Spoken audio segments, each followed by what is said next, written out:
आवेश के प्रवाह के आधार पर पदार्थ के कुछ प्रकार होते हैं। जैसे पहला बताया गया कि चालक होते हैं, दूसरा विद्युतरोधी होता है ना, कंडक्टर, इंसुलेटर, सेमीकंडक्टर, डाइलेक्ट्रिक्स और सुपर कंडक्टर। हमने ये भी आपको बताया था कि एनसीईआरटी के बुक में बस दो ही पदार्थ हैं, एक है क्या, कंडक्टर और एक है इंसुलेटर। हमको उसी पे लेके चलना है ना। तो जब हम चार्ज की कुछ मात्रा को किसी वस्तु की सतह पे देते हैं तो उसका वितरण दो प्रकार से होता है। पहला होता है डिस्क्रीट डिस्ट्रीब्यूशन। क्या होता है? Discrete distribution. इसको हिंदी में हम लोग कहते हैं असतत वितरण। क्या बोलते हैं? असतत वितरण। और दूसरा होता है कंटिन्यूअस डिस्ट्रीब्यूशन। क्या होता है? कंटिन्यूअस डिस्ट्रीब्यूशन, सतत, है ना। अब देखिए इसको ऐसे समझिए, जब हम आवेश की कुछ मात्रा 2 कूलम, 4 कूलम, 5 कूलम, 10 कूलम, जितना भी आप मात्रा ले लें, आवेश की कुछ मात्रा को जब हम किसी विद्युतरोधी पदार्थ के ऊपर देते हैं, विद्युतरोधी समझते हैं, जिनसे होकर आवेशों का प्रवाह नहीं होता, तो जब हम आवेश की कुछ मात्रा को विद्युतरोधी पदार्थ के ऊपर डालते हैं तो हम जहां डालते हैं ना वहीं पर स्थिर हो जाता है या थोड़ा बहुत फैल के रह जाता है। ऐसे वितरण को क्या कहा जाता है? Discrete distribution. क्या कहेंगे? Discrete distribution. लेकिन यही आवेश की कुछ मात्रा को यदि हम चालक की सतह पे दें, कहां दें? कंडक्टर की सतह पे दें, तो वह एक समान रूप से चारों तरफ क्या होता है? फैल जाता है।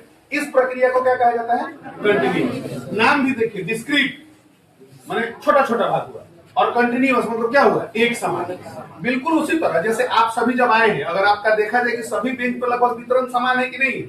अब मान लो इस पे 4 बच्चियां बैठी हुई हैं, अगर कोई एक और लड़की आए उसको हम कहें कि इस पर बैठो, तो ये सब क्या कहेगा कि नहीं सर ठीक नहीं, हम लोग 4 आदमी तो ठीक से है कि नहीं।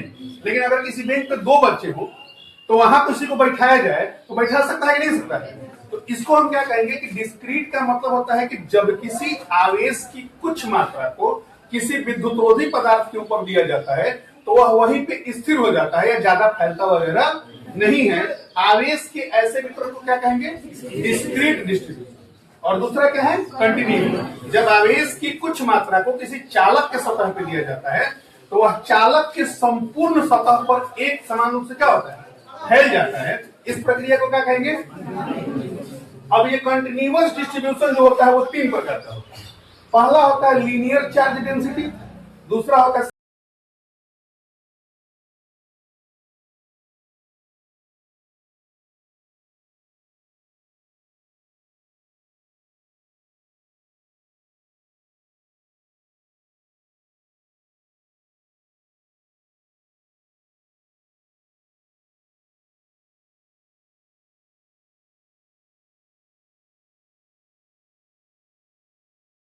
मान लो कि यह कोई चालक था। क्या है? अब जब इस पर हम आवेश देते हैं तो यह आवेश कुछ इस प्रकार वितरित होता है। हो गया? अब आप देख रहे हैं कि इसकी क्या परिभाषा हो सकती है कि किसी चालक के प्रति एकांक लंबाई में आवेश की मात्रा को आवेश का रैखिक घनत्व कहा जाता है।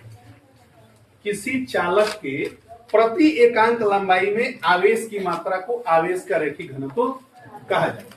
क्लियर हो गया? जैसे कि आप देख रहे हैं कि चालक तार है और इस चालक तार के ऊपर इधर भी और इधर भी ये देखने में लग रहा है कि बराबर मात्रा में आवेश फैले हुए हैं। तो जब प्रति एकांक लंबाई में आवेश की मात्रा निर्धारित करनी होती है तो ये क्या होता है? आवेश का रैखिक घनत्व होता है और इसे लैम्डा से सूचित किया जाता है। किससे सूचित किया जाता है? लैम्डा से सूचित किया जाता है। और लैम्डा बराबर होता है डेल्टा क्यू बटा डेल्टा एल। क्या होता है? लैम्डा बराबर डेल्टा क्यू बटा। किसी चालक के प्रति एकांक लंबाई में उपस्थित आवेश की मात्रा को आवेश का रैखिक घनत्व कहा जाता है। इसे लैम्डा से सूचित किया जाता है और लैम्डा बराबर क्या होता है? डेल्टा क्यू बटा डेल्टा। और इस आधार पर अगर आप इसका एसआई मात्रक निकालें, क्या निकालें? एसआई मात्रक निकालें तो एसआई मात्रक क्या हो जाएगा? Coulomb per metre. क्या हो जाएगा? Coulomb per metre. ये क्या हो गया? आवेश का रैखिक घनत्व या linear density of charge. Clear है?